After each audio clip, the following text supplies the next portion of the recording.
The dream of winning a Big Ten championship is over, but there are some positives that can come from that horrible second half. Or are there? I'm Rajiv. He's Justin. Here we go.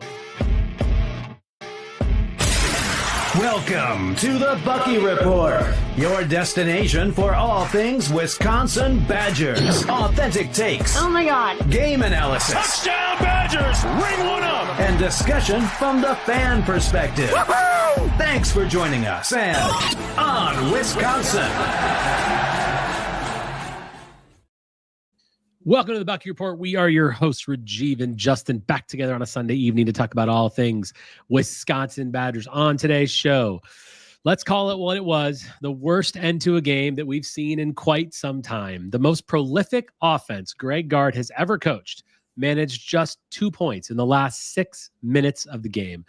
Justin and I get into our thoughts and talk about how maybe this loss isn't as bad as we think. Spring football is around the corner, which means, yes, it's time to get back to football. We start looking ahead to the upcoming season by asking the question, if we're going to be a special team, who will the stars be on this squad? We are at the Bucky Report on YouTube and wherever you get your podcast. If you like, we're going to hit the subscribe button so you know when we make new content. Quick programming note, wanted to touch on real quick. I did my first ever solo show on Locked On Badgers. Thanks for all the notes that everybody sent me, thanking me for that, and really appreciate all the kindness. Did have a couple questions about the Bucky Report. Bucky Report's not changing at all. We're going to keep rolling with this. Justin and I love our Sunday kind of weekend. I suppose that's confusing when I do a solo show on Friday. you do one on Locked On. No, Rajiv's not going anywhere. That's the next thing I was going to say, actually, is because then you also saw that Justin did a solo show on Friday. And it was a good, because he likes those free for all Fridays. So just a little shake up here and there. Obviously Ryan does daily shows. I'm going to help him out with that. He's still going to be the primary host of Locked On Badgers for sure. I'm just going to be doing a little bit. And then, Sundays are still going to be here with the Bucky Report. So how are you, Justin? We did not, neither of us were, I was on the reaction show. I've said Locked On, but I didn't talk to you about it. How are you feeling right now? It's a little bit of a tough day. I mean, it's a rough game. I think when you see a game like that, you hope what the outlier is that teams don't pick up on this as a way to attack them. That may very well be, like, if it's me, and we saw it last season somewhat with Wisconsin, but this is not a strong ball handling team. I think if I was going to attack them to stay out of offensive flow, I think I would get really physical with them and be aggressive in attacking them and make them adjust to me. I think we've seen that has been a kind of weakness with this team. Wisconsin really hasn't had a point guard that you'd look at and be like, this guy is dynamic with the ball in his hands and capable of just dribbling out of pressure and causing problems. We mostly have guys who are bigger and more physical that are not going to be as adept at just breaking free if you miss. So I kind of look at this team and I'm like, that's probably going to be the way that teams will try to affect them going forward. Now they got to prove that was a one-off, but that is the fear that I have in the tournament, is that somebody's going to come gunning for them, especially a low seed that has nothing to lose, where they're just like, let's get really aggressive with them. And if we end up fouling out of this game, we probably were going to lose anyways. They were physical. I'll tell you what, in the middle of overtime, Oregon had 5 team fouls, by the way. So I don't know what the hell the refs were watching. To be honest, I did not think that the refs had a bad game. I just think that they really outplayed us really badly late. I will start with this. I just want to talk big picture about this game first, Justin, and then we'll kind of get into a little bit more. It's always a sad day for me, like when we're out of the title race, and I think that is what happened yesterday. Officially, we're obviously still in it, but it's not going to happen now. That was a real shot because, of course, Michigan lost the night before. That was the one thing we're like, if that happens, then we're really in line, because Michigan State play each other again, and we play Michigan State. And I mean, there's we really pretty much, not entirely, but we almost controlled our own destiny for the conference title as of yesterday. Do you think they're going to come looking ahead?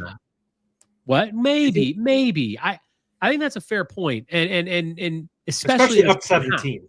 Because when you're up by, because we looked like we were rolling. Like So it's funny. I was doing like the show notes for Locked On Badgers for the reaction show, and he always has like the On Today show thing in the corner. So I did that in the middle of the game, thinking, oh, this is going to be a win.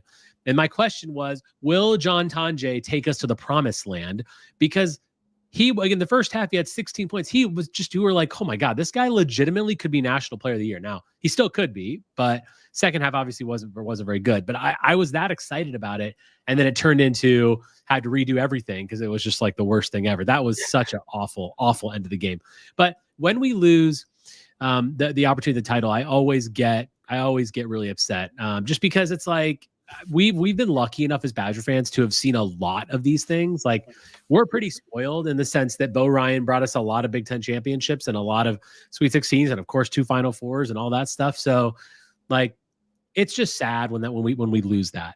That being said, I do think that in the grand scheme of things, we're still 11-5 in conference. We've still had a very good season. Purdue, I think, lost again, so they're in trouble. And I think that, at this point, team is flawed. That team is flawed because they're just not deep. But Purdue scoring, but the point is that we still really control our own destiny as far as getting into the top 4, into the double bye, and all that stuff. Ultimately, we're still going to be a fairly high seed. Our tournament resume is quite good. So I know that the game was awful, and I know the second half was awful, and I do think there are things that we can take away from it, and we're going to touch on some of those today. But let's start here into the game. What are some of your positives, Justin? What can you walk away with? Like, you know what? Like, this was something specific, something good that happened in that game. Well, I mean, once again, you see another decent game from Nolan Winter. I think with his efficiency that we've seen this season, I think they need to start looking at getting him more opportunity and having him be a little bit more of their post threat. Because I just think that he is the more well-rounded athlete in terms of him and Crowell, where you can get him into spots with his athletic ability and get him opportunities that you can't with Crowell. So I think you need to find ways to get him because he just does too many things good when he has his hands on the ball. He's not super adept at this point in time yet. Like, he's not a guy who you want to be leaning on as your primary scorer, but he's proven that he deserves more on his plate than what we're giving him right now. And with John Blackwell right now really struggling, you kind of need to find a way to get some other guys to pick up some of that slack. Your backcourt now is basically Tonje, and because Klesmet and Blackwell can't totally be relied on to give you a good game. And I think you need to look at the guys that are giving you good quality. So right now I would lean on Blackwell. If Crowell's perking up a little bit over the last few games, maybe you get him a little bit more involved. And then, possibly you look at it, even some of the guys, like some of those reserves that they have coming in have been doing some positive things, but you need to find ways that you're getting everyone involved so you're not force feeding guys who aren't playing well. So for me, some of the positives, I'll tell you, the first half was just fine for me. I thought it was really good overall to the very, very end.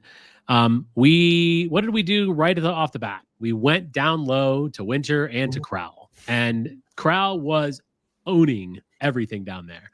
We got Biddle into foul trouble. He got 2 quick fouls, went to the bench, came back in because they were down 15 points, and they're like, you got to go. It was F17, I think, when he came back in, and we got him another foul because we kept throwing the ball into the lane, and they were not doubling him. And I thought Crowell honestly had a great first half. I think he had a pretty good game in general too. I know that people were really on about defense in the second half, but I'm like, he's not a defender. He's not going to stop a guy. What I said on the preview show that I did was get him off the spot. Like, you can't let him catch the ball down there because he's going to score. I'm sorry. You're not going to he missed a 2-pointer at the end of the game when we should have won the game, but apparently we can't throw the ball in and Blackwell can't catch it, but whatever. I mean, like, we're not going to stop him. So I think overall Crowell had a good game. Tonje obviously had a great first half. I also thought Winter had a good half. And I just think that the game plan off the bat was great. We didn't even shoot a lot of threes right away because we were just focused on scoring on the inside. Oh, and by the way, we had this massive lead when we did that.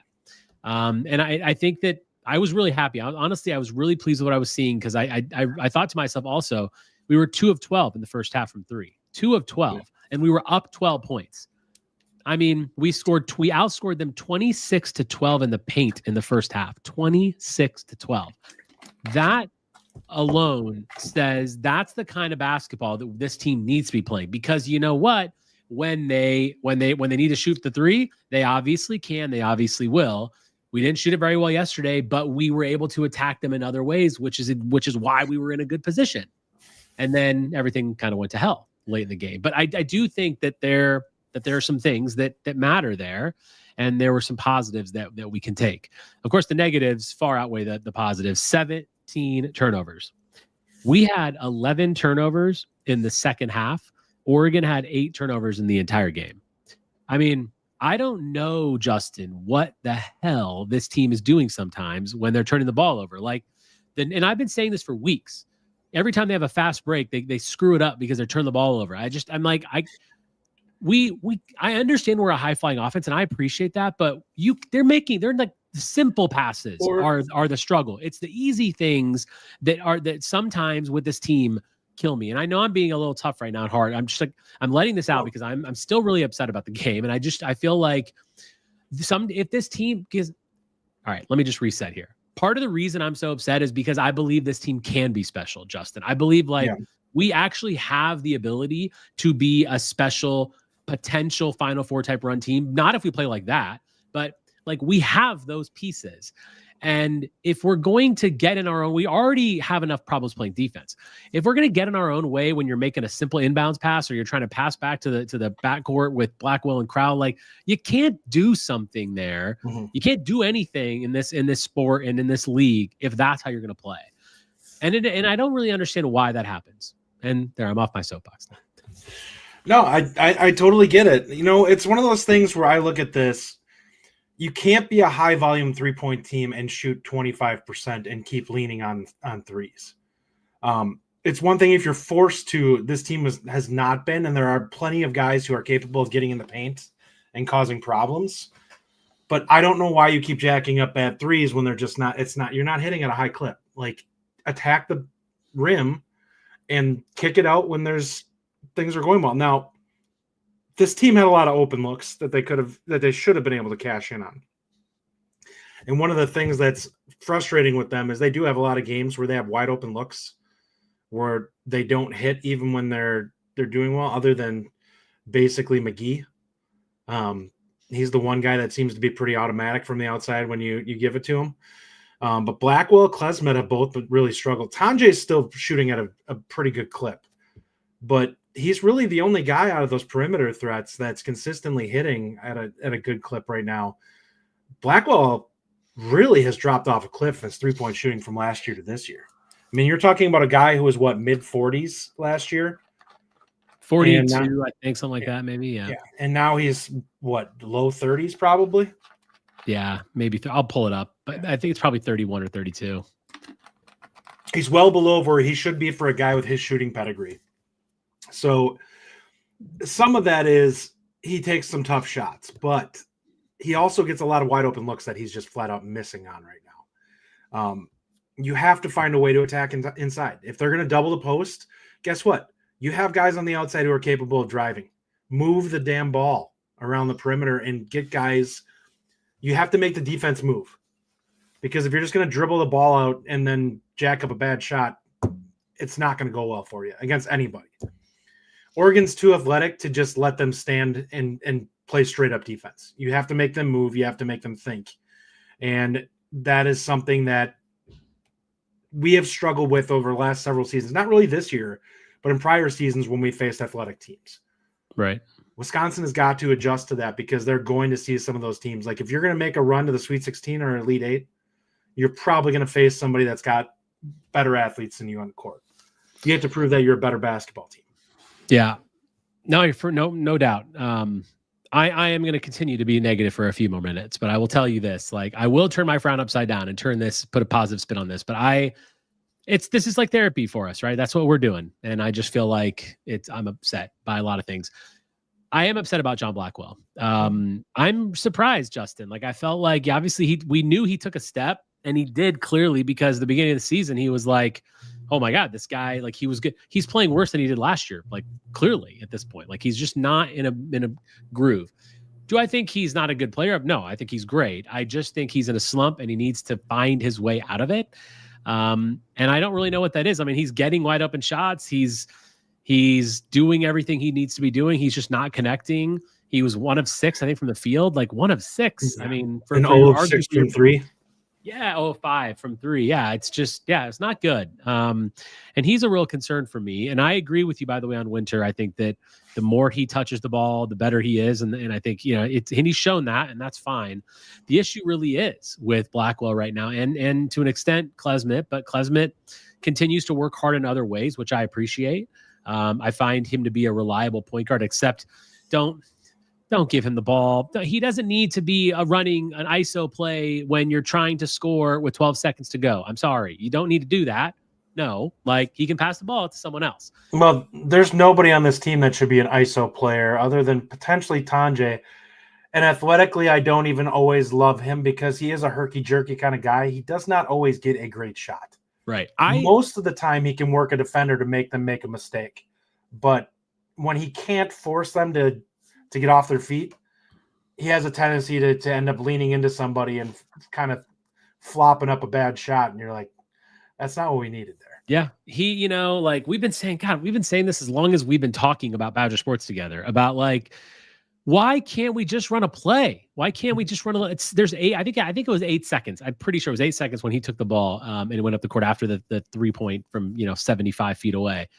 I just don't understand why basically running an ISO play, putting a quick screen on him, he runs into the middle. He gets a good it's a fine shot. And by the way, it's a shot that he has made several times. But I mean, he absolutely can make that shot. But he was fading away more than he normally does. And all I'm saying is, in that moment, you can just give Tanjay the ball and let him do that because he is the most prolific scorer we have seen in a while. He's the best free throw shooter too.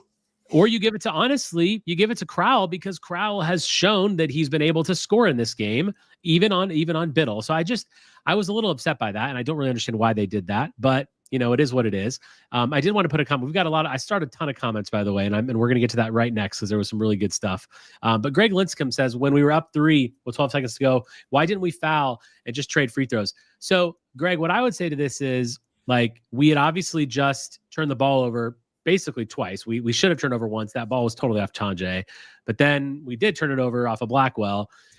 I mean, this clearly the direction was to make sure you cover Shelstad deep, right? Like that was the plan, because Blackwell was extending his defense. He was playing him on the ball.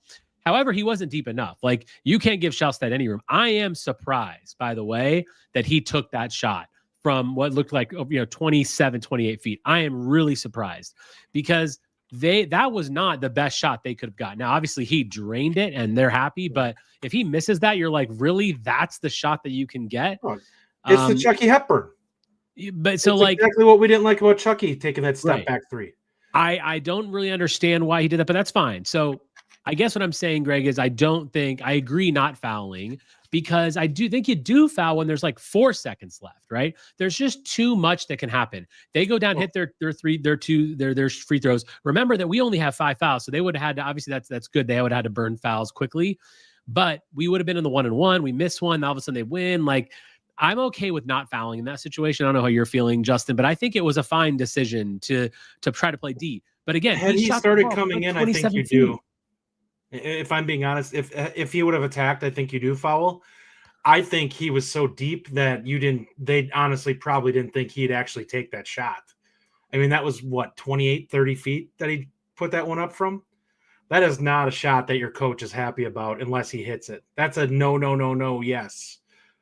And I agree with that. That's the first thing I saw when I looked at it. I'm like, I took another look. I'm like, you'll live with that shot, because that is a bad shot. That is, you have a defender that is somewhat closing out on you. It's a deep shot that, unfortunately, he was in rhythm when he put it up, but I still wouldn't think that he'd hit that at better than 25% of the time. Maybe we got unlucky. It was one of those 4 times, one of the 4.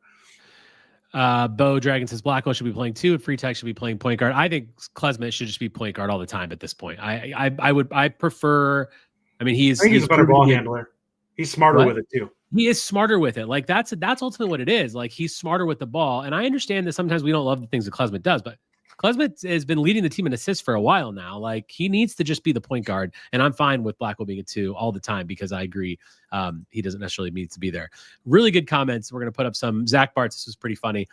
That loss is on me. I stayed at the same hotel as Oregon's team for the Locked On Badgers meetup. Should have pulled the fire alarm at 2 a.m., and I didn't. Zach, get it together, man. Come on. What are you doing here?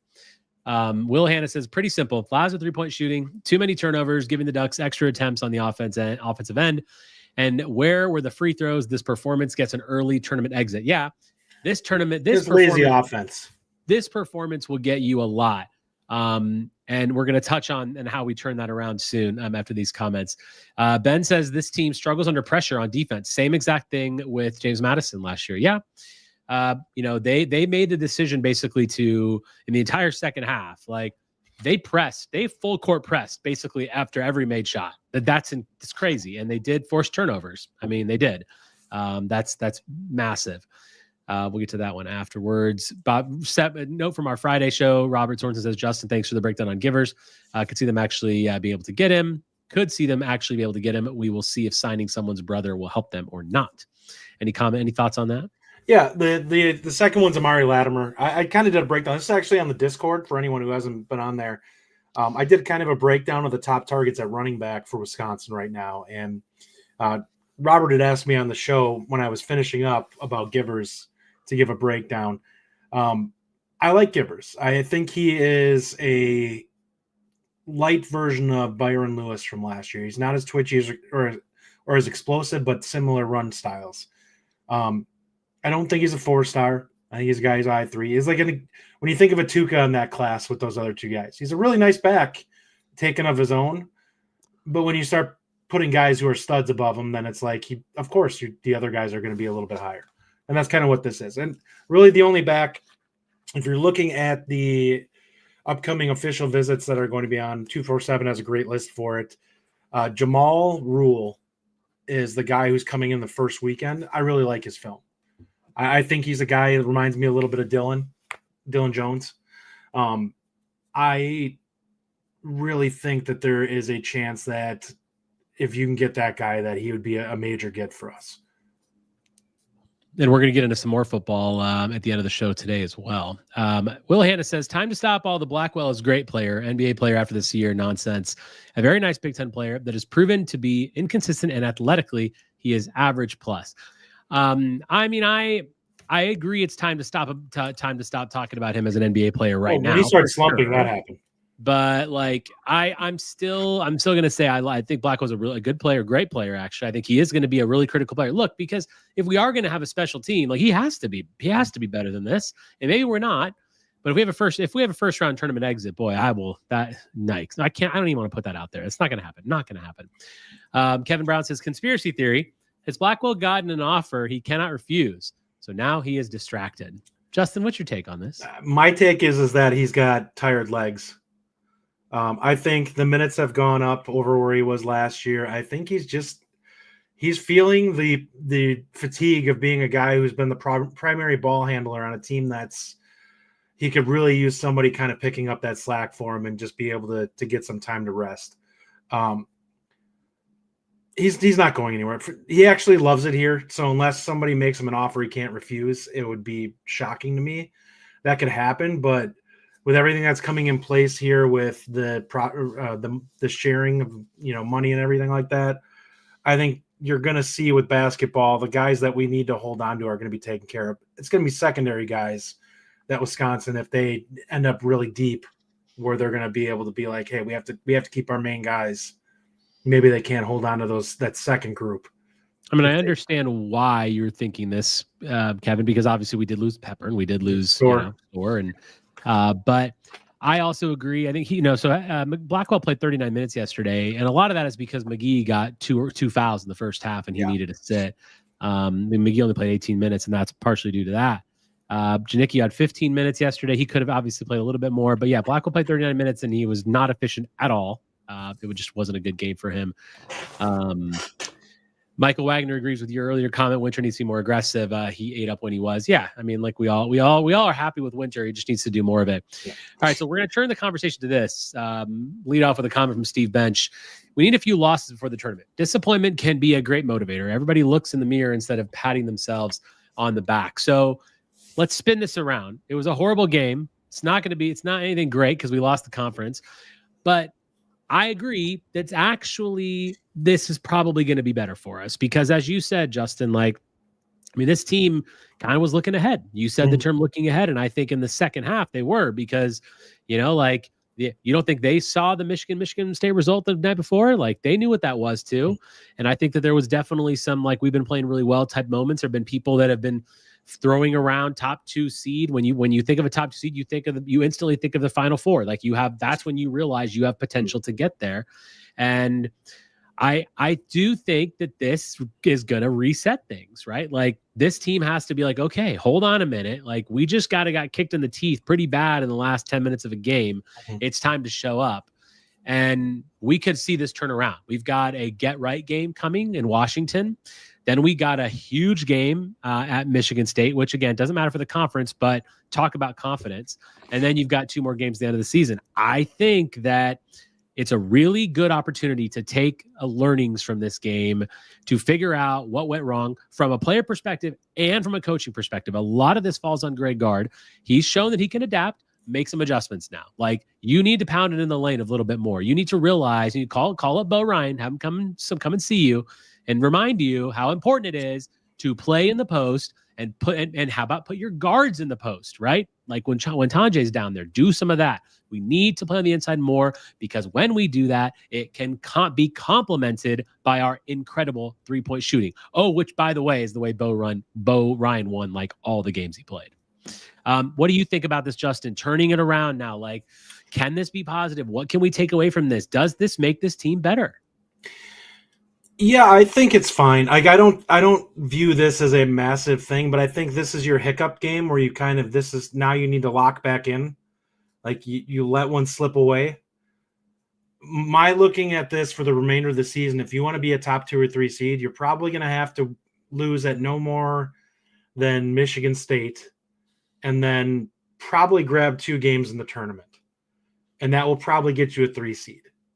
If you want to somehow get to the 2, you're probably going to have to win out and probably still win a couple of games. Because I think Michigan State will probably get you to the 2 line if you win that one. But you can't falter in these games like this. It can't look like this. Like it's one thing if you have a highly contended game coming down the stretch. This is a game where you need to prove that you can adjust and shore up the issues because teams are going to start attacking you. And maybe it doesn't happen in the Big Ten as much as it should because teams don't typically press a ton. But somebody in the tournament that gets you, especially a small school, is going to come after you and look at that as an opportunity to just take you down. Bo Dragon says it's not a blip, it's a blueprint. I push back on this. I think it's a fair point. I understand that the idea that this is a blueprint to beat us in the way that we got pressed hard in the second half. But ultimately, like we could have won. We lost this game in the end because we couldn't inbound the ball. Like that's exactly what happened. Like twice, we got one back with Tanjay, but that was a bad one too because he went out of bounds. We got lucky of it back. Then it puts us on in the corner of a court, which is a difficult place to inbound the ball from, and Blackwell just doesn't catch it. Also, like had we been in the bonus, which in any other game we would have been by now. The foul after Biddle's miss, that 2-point miss, would have also been a shooting foul. So like a lot of things had to happen wrong for us to lose this game, even though we played like basically we played like shit the second half, right? Like that's fact. But even still, we had every opportunity to win this game. So that's why I think it is a blip, Bo. But I understand your point. I think your point is very well taken, and I get it. I just feel like ultimately, those things that ended the game for us will get cleaned up. Some of the issues that this team has are not going to get cleaned up, but we already know we have those. Don't forget, we shot 25% from 3 yesterday. How often do we do that? We don't do that very often. So that's another piece of it, right? But I do think that something good can happen. It's just going to be difficult, man. I mean, I I don't know. Like, what's your temperature check right now? Okay, so right now, are you still feeling like after again, it's just a blip, but do you feel like it's a blueprint and now your outlook on the tournament is weaker as far as us performing in it? Or do you think we can still be a Sweet 16 team, no problem? Mine really hasn't changed, and it's simply because if this continues if this spirals or snowballs, then yeah, I have to take a look at it and say that this is a problem. It also is going to come down to what teams can actively incorporate this game plan. It's going to be teams that are more athletic and more and quicker than Wisconsin, where they can afford to gamble a little bit and really put pressure on the perimeter. They might not see that the first 2 rounds. They might see teams that are, significantly less athletic than them on the outside. They're not bad athletically on the perimeter, Wisconsin. They're not great. They're not a top tier team, but Oregon has typically been a team that tends to lean more on the side of getting athletes in the system than looking for guys who are high level basketball players initially. And they kind of develop them into being a solid unit. So I think what you're looking at is we should this is something that I think you definitely need to pay attention to it, but I don't think that this is something that I'm like, this team is fatally flawed and now this is going to be a problem at this point. Yeah. Agree. Like I said, I still have high expectations. I think the team bounces back from this quite well. I think we're going to learn from this, and we need this. It's okay.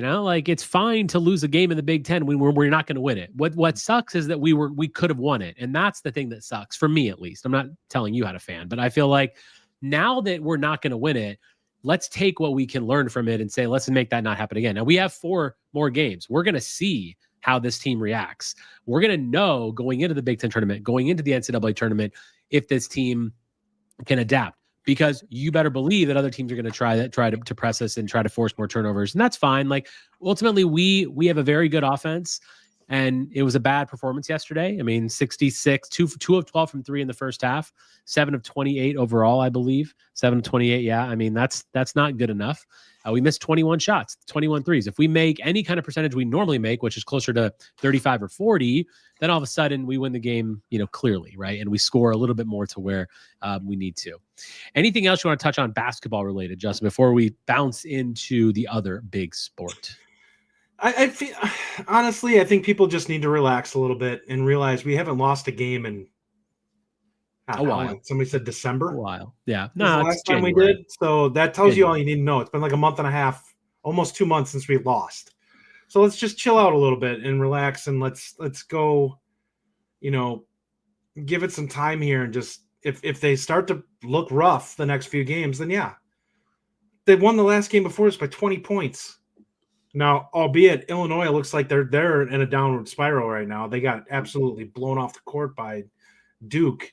But let's, take a beat on this one and just give them some time to prove whether it's a problem or not. Yeah, agreed. And our last loss was at the end of January. We lost to Maryland at the end of January. By the way, there's been some teams that have tried to pressure them on the perimeter that they've beat. I just think the team was probably a little fatigued at this point in the season. Like we're getting to that point where you need to kind of recalibrate and lock back in mentally, because we've been sharp on teams that have tried pressuring the perimeter a little bit previous to this. And that's where Tanjay has done some nice things getting downhill. This team just had a bad game.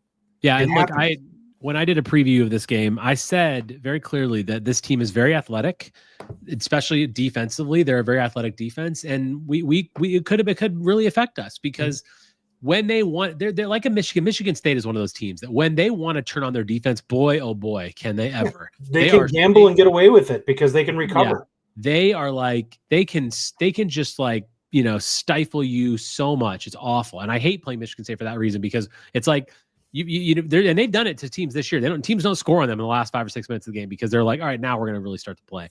And frankly, that's kind of what this team did, in the sense that we also made a ton of mistakes, but they battled. They had nothing to lose, and it happened. Let's move on. Let's move positively into a place where we can learn from it, and let's beat the crap out of Washington, and then let's go on the road and see where we are. Right? Michigan State's probably going to beat this team. Like, I think Michigan State's better. I think we're right there. in the top 3 in the conference for sure at this point. Purdue's definitely not in the top 3 anymore. So I think it's Michigan, Michigan State, and us. I think that's really where the best teams are in the conference. And those teams lost to bad teams too. This is, by the way, this is not even a bad loss. I mean, it's a bad loss because it was at home and it was against Oregon, but this Oregon team was ranked in the top 10 in January. Like, this is our worst loss of the season, probably. I mean, officially, it might be. And yet it's not even that bad of a loss. So I think you're right about kind of, keep it calm for a little bit. All right. Spring football is around the corner. And I texted Justin today and I was talking about what we wanted to cover on the show today. He's like, I want to talk about football. So that's what we're going to do because football is where it's at. Justin did a great Friday question and answer Friday night. So check that out if you haven't listened to it. It's called Free for All Friday. He did that, talking about some 26 recruits, which we'll obviously get into more in the coming weeks. But we wanted to look ahead to the football season and ask this question. And we'd like put your comments in the chat. If you're listening to this later on the podcast, put your comments in. We're curious about your answers to these questions. Let's assume for a minute that this team is special. This team is real special. Special, we think about defining as a 9-win team because that's pretty impressive against this schedule. Who has to be the stars, or who will the stars be on a team, on this Wisconsin team that goes to something special, that wins 9, maybe 10 games? Who are those people? So, Justin, we'll start on offense, and then we'll move over to defense. So let's start there. Give me your first name that you're like, yep, this guy is going to be a star if this team is special. Let's get him out of the way because I know we both have him. It's Billy Edwards Jr. Has to be a plus quarterback in the league. He doesn't have to be the best quarterback in the Big Ten, but when you talk about that, he needs to be like a top 5 guy. Right. So what does that look like? What kind of stats, like what kind of things are you looking for from Edwards to be a star? I would say 3,000 yards, 25 touchdowns, and like 9 picks or less would be a great season for him to be able to, for them to be a plus team at quarterback, especially with the running game, what I think is potentially capable of. Yeah, I agree. Billy Edwards is on the top of the list. I mean, he ultimately, I think he will be good. I don't know if he's going to be the star, but I think he is going to be good. And we were just talking before we came on the show that the last couple of seasons we've gone to games, we've seen Braden Locke as our quarterback. Like, can we just talk about how nice it's going to be that Braden Locke isn't the quarterback? I mean, no offense to Braden Locke, sorry, but I mean, this is what it is. This is a business. Like, I'm ready to see someone else. Yeah. For me, I don't necessarily think he needs 3,000 yards, but I do think that it's the turnover, touchdown to turnover ratio. I like that 25 to 25, 8, 9 is a good number. I don't think he needs 30 touchdowns to be a star. What he needs to do is effectively move the ball. And I think he's going to run for a decent amount of yards as well, not turn the ball over, and ultimately just be the kind of, I hate the term game manager, but he needs to be a game manager that can move the offense. Like, Grimes' system will allow people to be open. It will allow us to get success in the running game. Of course, our offensive line is going to help with that. But yeah, I think Billy Edwards definitely is that guy. I wouldn't expect him to be a star, but he's definitely a guy that if we're going to be good, he has to be, right? I mean, there's no choice. Yeah, they cannot win 9 games without him being good. Like, he can't be average and win 9 games unless everything else is playing at a very high level. All right, who's your next guy? My next guy is Tanner Kozio. Somebody in the receiving ranks is going to have to be a star. I look at him. He's the one guy I look at that I could say I think is a lock to be an NFL player. I think he can be a safety valve for this offense. I think he's capable of being somewhat dynamic at the tight end position. And I think this offense is tailor-made for him to find interesting ways to get open and creative ways to find, yardage for him and productivity. So I think that you need him. You need the guys who are capable of giving you production to give you production, and he's one of those guys. So I have him on my list as well, I'm going to skip past that because, Kozio, he had 94 touchdowns last year. I mean, 94 touchdowns. Bo Dragon was in there talking a lot about him as well. Not touchdowns. Sorry. What did I say? 94 catches. Wow. If he did that, then we got the signing of the offseason. 94 touches playing on Sundays. I mean, my God. Yeah, we better win the national title if that happens. Excuse me, 94 catches. Yeah, unbelievable, though. All right, so this one was tough for me. I wanted to go receiver here, and I actually had a momentary thought. Is it Anthony? Is it Tretch? And I'm going with Tretch, and I'll tell you why. Like, I think Tretch needs to be a star because, first of all, he has the pedigree for it, which we all saw in high school. At least you and I both, and Ryan, certainly a lot of people think that he had that pedigree. And I think in this system, he's the premier slot guy now. I think Grimes is really going to use him, not in the same way that Longo did, but he's definitely going to play a big part. There's going to be a lot of, like drags and things like that and mesh plays. I feel like he's going to be really critical on. He runs a lot of mesh. I think that Tretch is that guy. I feel like he's going to be a star if this team's going to be special. We saw the game-changing type of abilities and route running that he had in high school. I do think that happens again. Again, with this system, I feel like he's going to be more successful. I could hear an argument for Vinny Anthony because, he actually was the best receiver on this team last year. But I'm going with Tretch Kahuna for my next one. Yeah, one thing I will say with that is if you look at Kansas last year with Grimes, their slot receiver was their highest catch guy. So he had somewhere in the 60s in catches. And I think my question is, will Kozio steal some of his production? Because they're both going to be working that interior area. So it will be interesting to see if one of them eats into the other's numbers a little bit. Or they're both really have great years, which is also. Or they play really well off each other. That might happen too. Because let me tell you something. It's going to be hard to cover those guys in the interior of that, like in out of those slot positions, like you got Tanner Koziel and Tretch Kahuna out there. Like who's covering those guys? I mean, your best corners are on the outside. I don't know how many slot corners can really stay with Tretch. I don't know how many safeties and linebackers can cover Koziel. I don't think Koziel is going to be a tough cover for anybody. I mean, that's for sure. P says jet sweep to Tretch, baby. Hell yeah, man. I'll be coming back. I can tell you that. Dude, I'm all about running that. back. And Grimes definitely does that for sure. Mm-hmm. All right, so that's my next guy. Who's your next offensive player? My next guy is Dylan Jones. Yeah, that's interesting to me. Tell me why him versus Dupree. Sure. I really like Dupree. I think that if we're looking at this offense, they need somebody who can be a bell cow back and can be somebody that can be consistently grind tough yardage. I think out of the two backs, I think Dupree offers you more potential explosiveness, but I think that Jones is more capable of being the consistency guy that you have, where there may be more boom bust with Darian. You'll have more consistent running with Jones. And he's a guy I think you're going to need to be able to lean on a little bit, because I think you can get away with Dupree giving you a couple of glimpses here and there in a game, but you need somebody who's going to be able to grind yardage and keep the sticks, keep you in positive situations. Yeah, I agree with you that he's going to be sort of the bell cow guy. Like I hear that. I think that we can have a running back by committee in the sense that both those guys are going to have equal production. So I would push back on, I think either of them are going to be the star. And I don't think that either of them have to be the star because there's two of them. And I think that I'm good with both of that. And you still have other guys that can be, impactful from that position too. So I would say, I don't think it's going to be one of those guys, but I hear you. And I think that, listen, if Dylan Jones is a star, we're going to be great because we know we've got the line for it, which is where I'm going for my next one. And that's Kevin Haywood, because I love Kevin Haywood. And I think he's going to be an absolute stud left tackle. He's going to be the starting left tackle, which, remember, this was a true freshman last year who got reps at left tackle. That doesn't happen in this sport, by the way. That's not normal. So when you have that, you have someone special. And if we're going to be a 9-win team, then we're going to need him to protect the blind side of Billy Edwards and to really open up some big running lanes and be that guy that's out running ahead of Daring Dupree and Dylan Jones. I think he's going to be great. I think the line has got to be spectacular for this team to be to have a 9-win season. But they have that pedigree on that line. That absolutely could happen. This line could be that special.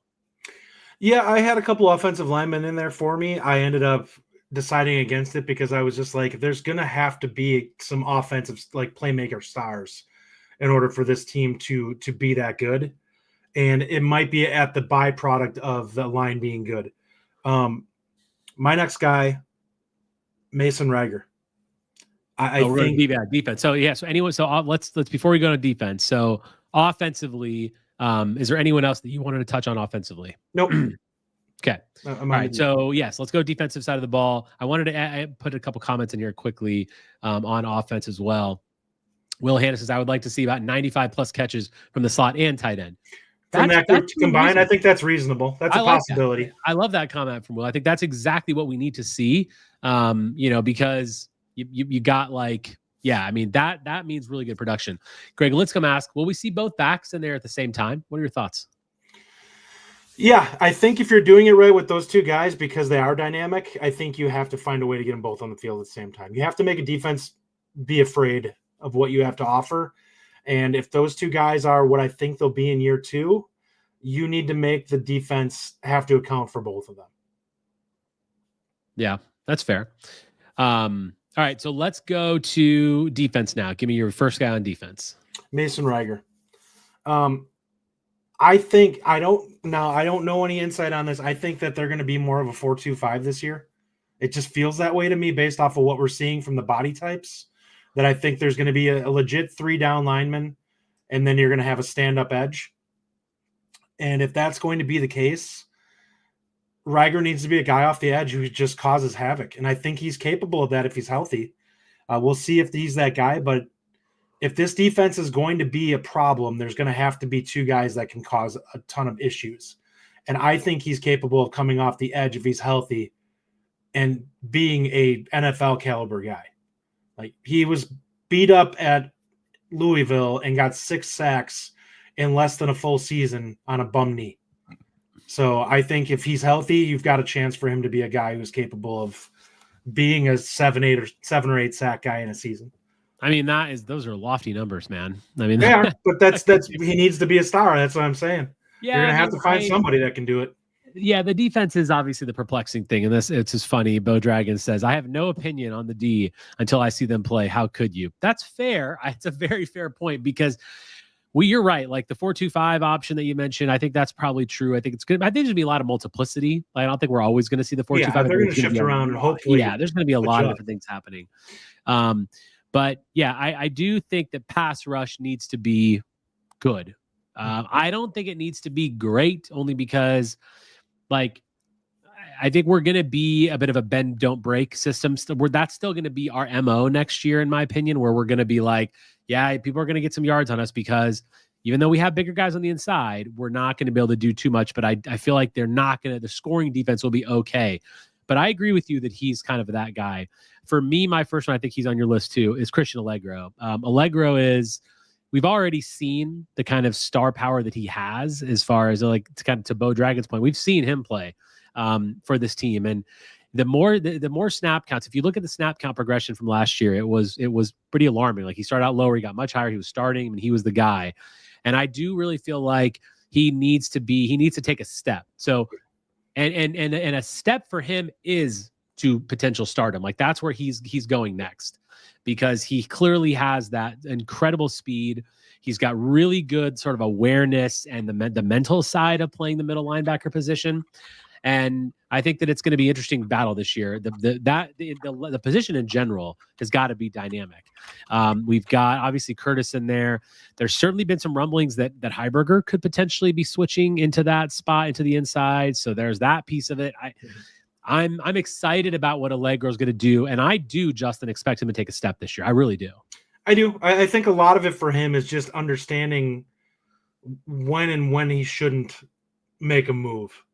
You know, how to pass rush effectively and not just rely on overall athleticism.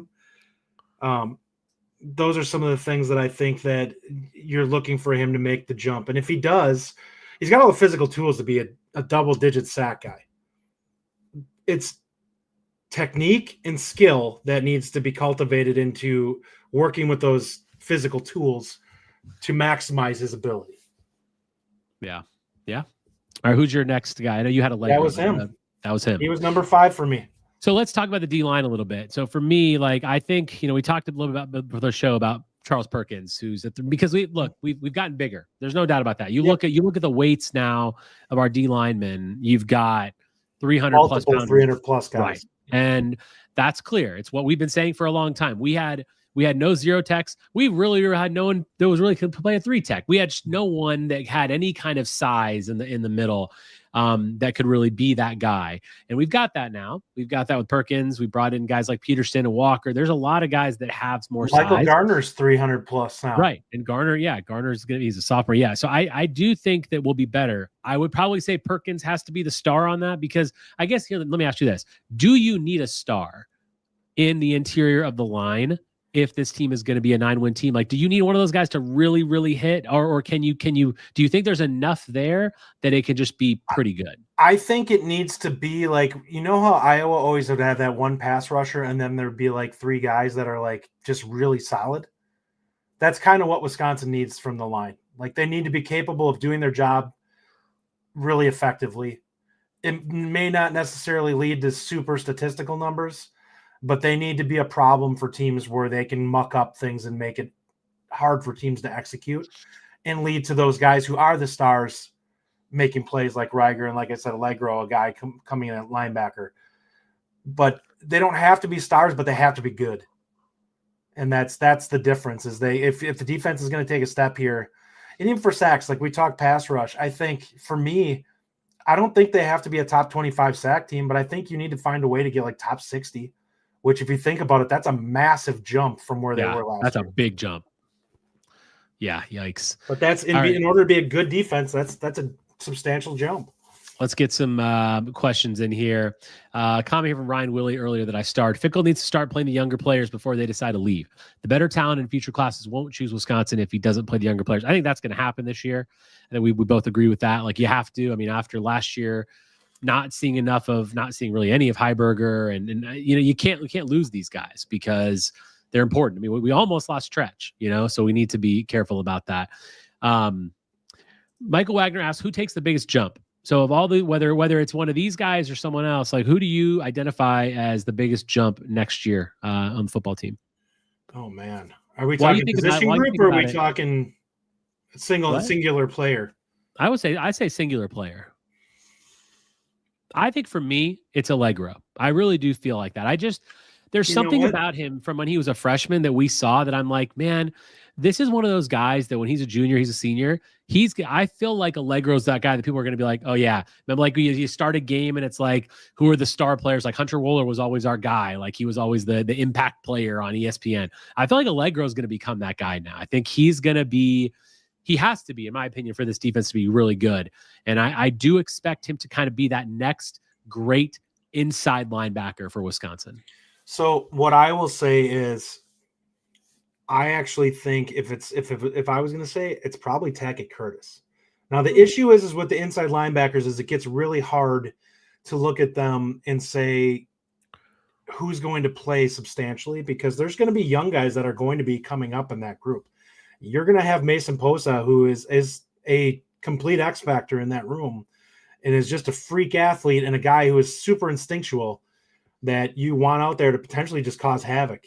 And that may hurt, a guy like Tackett. Tackett's going to be healthy. Finally, like last year, he was not at 100%. And he's going to feel far more comfortable in this. And he's honestly going to be carrying the type of weight and strength that you'd expect from him. I expect him to make a jump, and it's relative to me. I think we saw Allegro play at a fairly high level as it was, so him making a jump may not be the same as what we'd see from watching a guy like Tackett go from inconsistent to being good. Okay. What do you think about Michael Wagner's comment here? He thinks Tretch makes the biggest jump. Do you feel like I mean, I don't necessarily think he makes the biggest jump, but I do expect him to have a good season. Do you think that there's a jump in him? I think he's going to have a jump statistically. I don't know if he's going to be substantially better player. He didn't have opportunity last year. He was typically productive when they gave him the ball. It's not like he was a negative player. Like, there are people that called on him for drops. I think he had 2 drops the entire season, something like that. It wasn't like he was a guy that had a lot of that played poorly. Now, you can argue that the route running probably needed to get a little bit better. You probably need to get find ways to get him the ball a little bit better. Like, I hated that offense with him. Like, it should have been a good offense for him and just wasn't. I just don't think in general it was for these guys. But I think statistically he's going to look much improved. But I thought he was I thought when he got the opportunity to touch the football, he flashed last year already. Bo Dragon says the O-line is going to be good until they run an NFL talent like Ohio State and Bama. Look, I agree with that. I don't know if they're going to be ready for that prime time yet. I agree with that because there's some youth. You know, obviously Kevin Haywood's not ready for that. But I do think that the quality of our O-line and the depth of our O-line room, maybe not. I mean, next year even more so, just because I think you've got so much good young talent. I do think our line can compete with some of the best D lines in the country. I think we have a really. I think it's actually it could be our number one unit. We're obviously going to rank units as we get closer to the season. I agree think with it that. actually could be. I agree with that being the number one unit. Yeah. This is the most athletic potential offensive line that we've had probably since 2010. Yeah, maybe. We have not had a guard that could move like some of these young guys. Maybe like 16, 17 time. I don't know. We'll see. Yeah. It's interesting.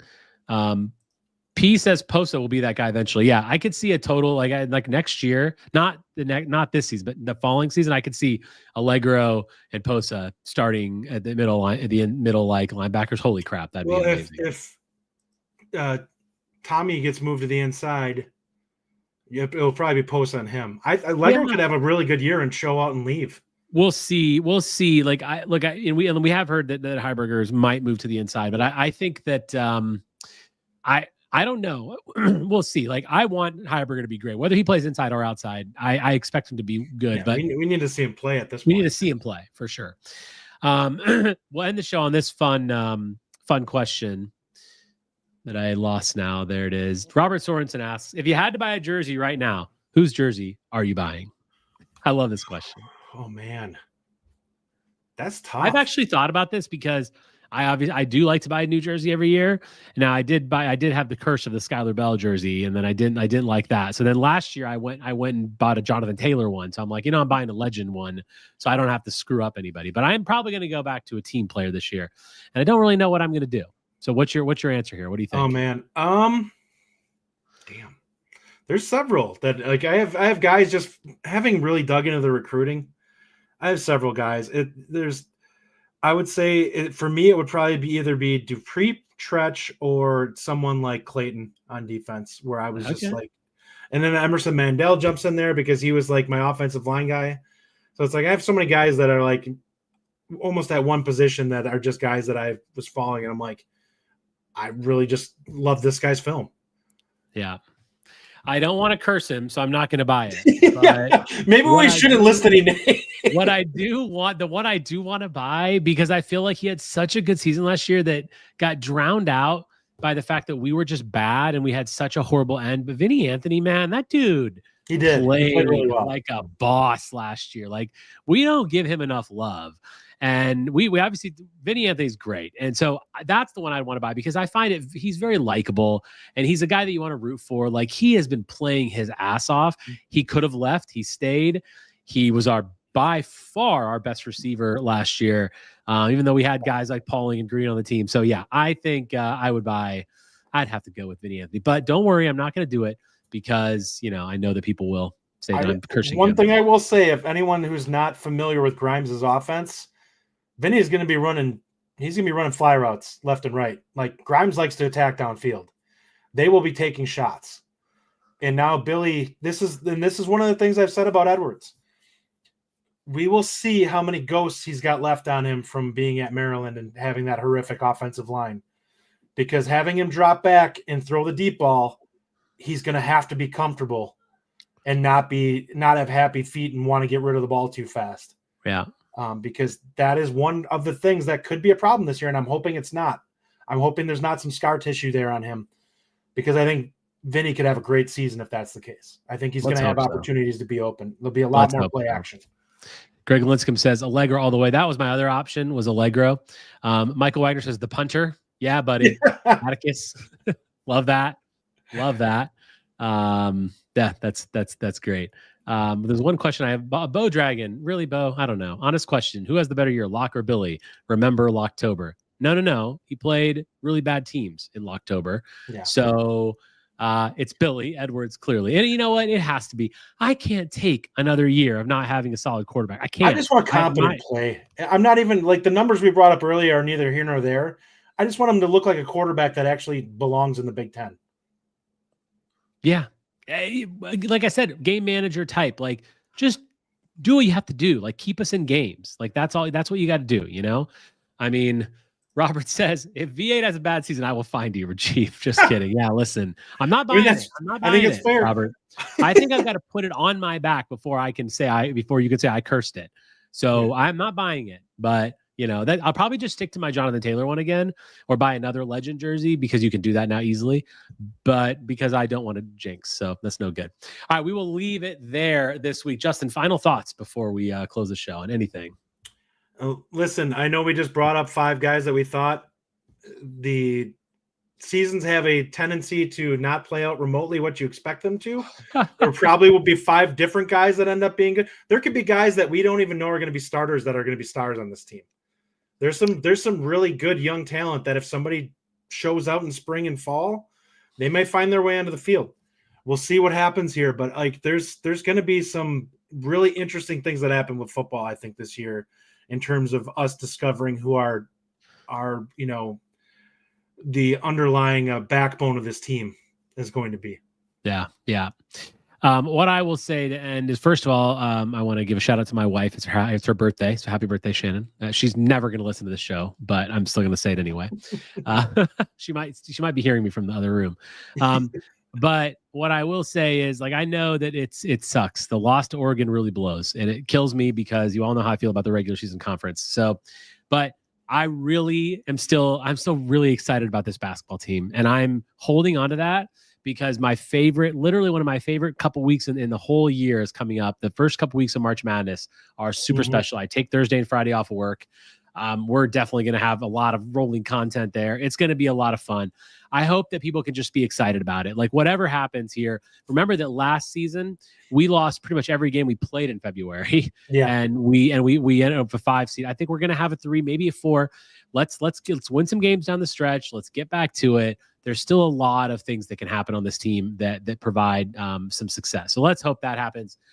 We will be back again next week, and who knows, you might see Justin for a free-for-all Friday. Who knows what Justin's going to be up to. And of course, check out Locked On Badgers as well. Thank you all for joining us, and as always, on Wisconsin. On Wisconsin. Thank you for listening. If you enjoy the show, subscribe to our YouTube channel at The Bucky Report or The Bucky Report Podcast from wherever you get your content. Until next time, on